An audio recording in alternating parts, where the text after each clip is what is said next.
Good afternoon everyone, I am doctor Manish Jaiswal और Chhattisgarh DME की website पर अभी दोपहर में छत्तीसगढ़ के लिए जो सेकेंड राउंड की जो काउंसलिंग है उसकी मेरिट लिस्ट अपलोड कर दी गई है। साथ ही साथ में जो फर्स्ट राउंड में जिन्होंने एडमिशन लिया हुआ था उसकी भी लिस्ट अपलोड की गई थी, लेकिन जैसे ही मैंने रिफ्रेश किया तो वो फिर से गायब हो गई है। तो इससे पहले कि ये लिस्ट को वापस डिलीट कर दें या जो भी है, आप लिस्ट डाउनलोड कर लीजिए। मुझे तो रिफ़्रेश करने की भी हिम्मत नहीं होती कि रिफ़्रेश करते ही लिस्ट गायब हो जाती है। तो एनीवे देखते हैं। तो CGDME की साइट पर जाइए और MBBS BDS एडमिशन ईयर पहले ये देखेंगे कि ये जो सेकेंड राउंड के लिए जो मेरिट लिस्ट आया है इसके क्या मायने हैं, क्या इंपॉर्टेंस है, और उसके बाद आगे आपको क्या प्रोसीड करना है। तो यहाँ पे क्लिक करते हैं हम लोग MBBS BDS में, होप से खुलना चाहिए।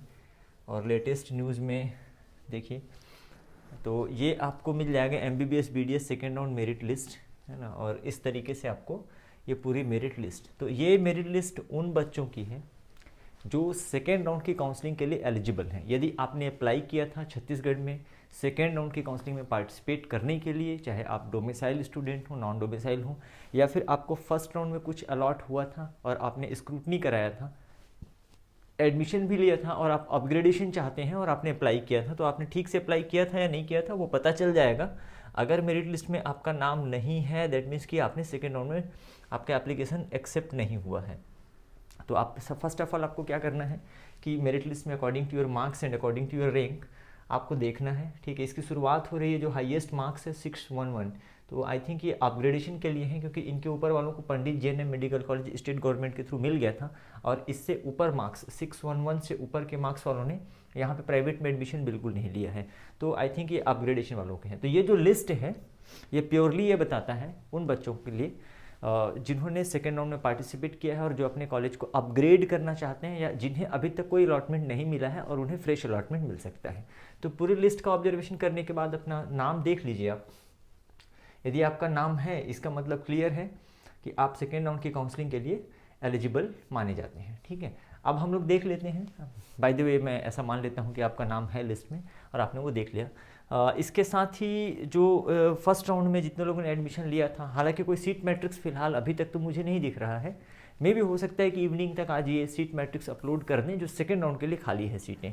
अच्छा, एक चीज़ मैंने बहुत जल्दी देखा तो मैंने ये ऑब्जर्व किया इसमें कि टोटल जो है 548 मार्क्स, मैं बोल रहा हूँ 548 जो मार्क्स हैं और प्लस, मतलब 548 से प्लस में 100 कैंडिडेट हैं ऐसे जो अब नॉन डोमिसाइल हैं। नॉन डोमिसाइल मतलब यहाँ के प्राइवेट मेडिकल कॉलेज के मैनेजमेंट सीट के लिए एलिजिबल हैं और वो उस पर पार्टिसिपेट करते हैं। तो केवल 100, जबकि पहले बहुत सारे लोग थे जो 548 में। इसका मतलब ये है कि इससे ऊपर मार्क्स वाले जिन्होंने फर्स्ट राउंड में पार्टिसिपेट तो किया था यहाँ पे छत्तीसगढ़ के, लेकिन सेकेंड राउंड में इन्होंने 1 लाख रुपए की जो सिक्योरिटी मनी है वो डिपॉजिट नहीं किया और सेकेंड राउंड में पार्टिसिपेट नहीं किया, तो इतने प्लस वालों को फिलहाल सेकेंड राउंड में MBBS अलॉट होने की संभावना है। इन सब चीज़ों पर ही बात करेंगे आगे।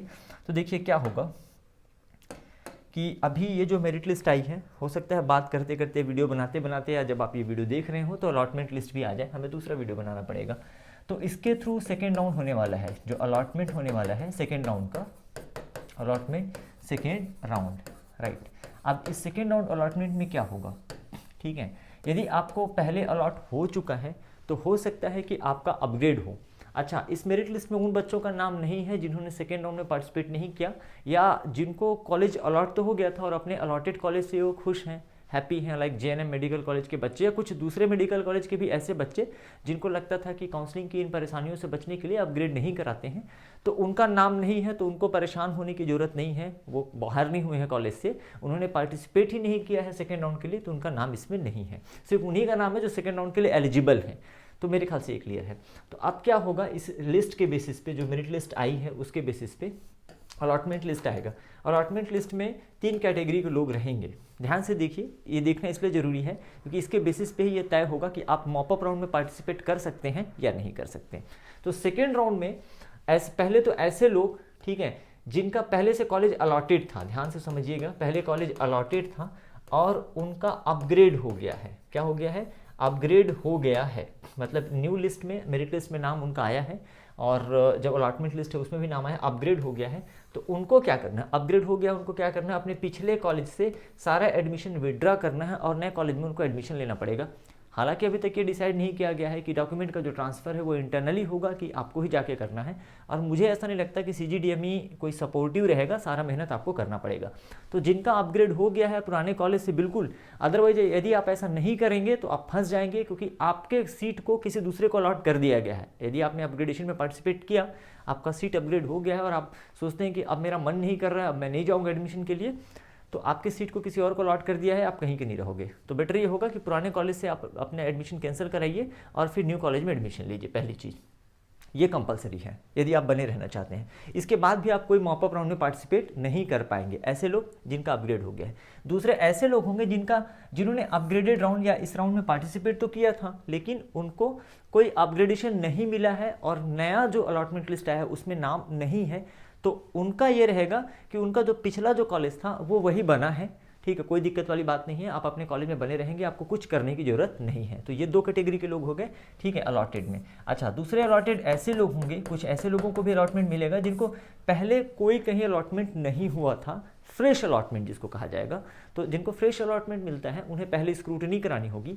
स्क्रूटनी कराने, कहाँ पे स्क्रूटनी कराना है, आपके अलॉटमेंट लेटर में लिखा होता है। तो पहले आपको स्क्रूटनी करानी होगी। स्क्रूटनी कराने के बाद आपको जो भी कॉलेज अलॉट हुआ है उसमें एडमिशन लेना पड़ेगा, क्योंकि ये सेकेंड राउंड का है और सेकेंड राउंड में ये कंपलसरी है। यदि आप ऐसा नहीं करते कि सेकेंड राउंड में आपको अलॉटमेंट मिल जाता है और आप एडमिशन नहीं लेते, इसका मतलब जो सिक्योरिटी मनी आपने जमा की थी सेकेंड राउंड के लिए वो फोरफिट हो जाएगी, वो जब्त हो जाएगी। और साथ ही साथ आप मॉपअप राउंड में भी पार्टिसिपेट नहीं कर पाएंगे। शायद इसलिए कह रहा हूँ क्योंकि इनका कोई भरोसा नहीं है कब इनके नियम बदल जाएं। अपने अनुसार ये नियम बदलते रहते हैं, ऊपर नीचे होते रहता है, कोई दिक्कत नहीं है। तो जिनको फ्रेश अलॉटमेंट हुआ है पहले उसको क्या करानी है, स्क्रूटिनी करानी है, और उसके बाद उनको क्या लेना है, एडमिशन लेना है। ये ध्यान में रखना है आपको।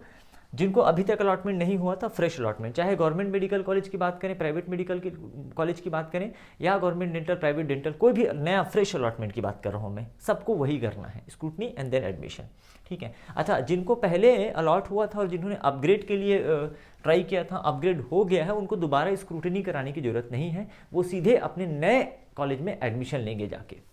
तीसरे वो जिनको अभी कोई अलॉटमेंट नहीं मिला, कोई भी अलॉटमेंट नहीं मिलता है, तीसरी कैटेगरी को वो, ठीक है, जिनको अभी सेकेंड राउंड में भी कोई अलॉटमेंट नहीं मिला। तो जिनको अभी सेकेंड राउंड में कोई अलॉटमेंट नहीं मिला है तो सिंपल सी बात है, वो खाली बैठ गए, है ना। अब उनको क्या करना है, वेट करना है, इंतजार करना है किसका, मॉपअप राउंड का। ये वो लोग होंगे जो मॉपअप राउंड में पार्टिसिपेट कर सकते हैं, क्योंकि सेकेंड राउंड में यदि आपको कॉलेज अलॉट हुआ है और आपने एडमिशन नहीं लिया तो आपका जो सिक्योरिटी मनी है वो तो डिपॉजिट हो ही जाएगा, साथ ही साथ में आप मॉपअप में भी पार्टिसिपेट नहीं कर पाएंगे। यहाँ पे थोड़ा झोल है। झोल इस बात का है कि इन्होंने क्लियर नहीं किया है मॉपअप राउंड के rule regulation for this year. Last year के अकॉर्डिंग देखा जाए तो जिनका सेकेंड राउंड में अलॉटमेंट हो जाता है वो कॉलेज लेना कंपलसरी होता है, अदरवाइज आपका सिक्योरिटी मनी फोरफिट कर लिया जाता है। तो वो मेरे ख्याल से आपको तीनों ये चीज़ें क्लियर हो गई कि सेकेंड राउंड का जो अलॉटमेंट लिस्ट आने वाला है, ये जो मेरिट लिस्ट आया है इसके बेसिस पे, ठीक है। यदि किसी कारणवश आपका मेरिट लिस्ट में नाम नहीं है और आपको लगता है कि आपने फॉर्म सबमिट ठीक से किया था, आपका पेमेंट भी डिडक्ट हुआ है, तो इन बिटवीन दैट आप CGDME से संपर्क करने की कोशिश कर सकते हैं। हालांकि मदद कुछ नहीं मिलेगी, लेकिन कोशिश करने में क्या जाता है। आप बिल्कुल कोशिश करिए, चिप्स से संपर्क करिए, CGDME से कॉन्टेक्ट करिए, और ठीक है, आपको यहाँ से वहाँ घुमाया जाएगा, पर कोई दिक्कत नहीं है, हो सकता है मदद मिल जाए, ठीक है। अच्छे की हमेशा उम्मीद रखनी चाहिए। तो ये कंडीशन है, और इन सिचुएशन के अकॉर्डिंग आपको देखते हैं, और जैसे ही अलॉटमेंट आता है तो फिर हम उस पर भी बात करेंगे, right. So hope for the best and best of luck, आपको मिल जाए अलॉटमेंट। काफ़ी सारे लोगों को पहले भी हमने प्रेडिक्ट किया हुआ है कितने कितने लोगों को अलॉटमेंट मिल सकता है, क्या चांसेस हैं। तो प्राइवेट मेडिकल कॉलेज का भी इसमें आप समझ लीजिए, जिन्हें अभी अलॉटमेंट नहीं मिला था, काफ़ी सारे बच्चे अब गेम से बाहर भी हो चुके हैं, दैट मीन्स कि उन्होंने सेकेंड राउंड में पार्टिसिपेट नहीं किया है। अब एक और चीज़ दिमाग में आती है, बहुत सारे बच्चे पूछ रहे थे जो प्राइवेट मेडिकल कॉलेज में पार्टिसिपेट कर रहे हैं, कि अभी क्या हुआ, फर्स्ट राउंड में उन्होंने पार्टिसिपेट किया और सेकेंड राउंड में भी पार्टिसिपेट किया और 1 लाख रुपए जमा भी कर दिए, लेकिन अब उनका मन बदल गया। इट इज़ लाइक कि अब वो कहीं और एडमिशन ले चुके हैं, तो उनके 1 लाख का क्या होगा। देखिए, अगर सेकेंड राउंड में उनको अलॉटमेंट नहीं मिलता है तब तो उनके 1 लाख रुपए बच सकते हैं, और यदि सेकेंड राउंड में उनको अलॉटमेंट मिल गया, अब ऑलरेडी वो कहीं और एडमिशन ले चुके हैं, तो यहाँ तो एडमिशन लेने के लिए आएंगे नहीं, तो उनकी सीट मॉपअप राउंड के लिए वैकेंट हो जाएगी, वो सीट मॉपअप राउंड के लिए वैकेंट हो जाएगी, और वो जो 1 लाख रुपए आपने दिया था वो फॉरफिट हो जाएगा, वो CGDME का हो जाएगा। ऐसा पिछले साल काफ़ी लोगों का हुआ था, तकरीबन 22 लाख रुपए, 22 लाख रुपीज़, है ना, समथिंग इनको मिल गया था ये फॉरफिट करके। तो कुछ नियम ही ऐसे बनाए जाते हैं और फिर डिले कुछ इस तरीके से किया जाता है कि ज़्यादा से ज़्यादा बच्चों के पैसे फंस सकें। इसको और सुविधाजनक बनाया जा सकता था। हम और आप कितना भी कोशिश करें, पैसे फंसते ही हैं, स्पेशली उन बच्चों के जिन्होंने अभी और कहीं एडमिशन ले लिया है and they are now not interested to take admission in Chhattisgarh. तो उनका पैसा तो डूबना है। So that's all for this video. मिलते हैं नेक्स्ट वीडियो में। Thank you very much.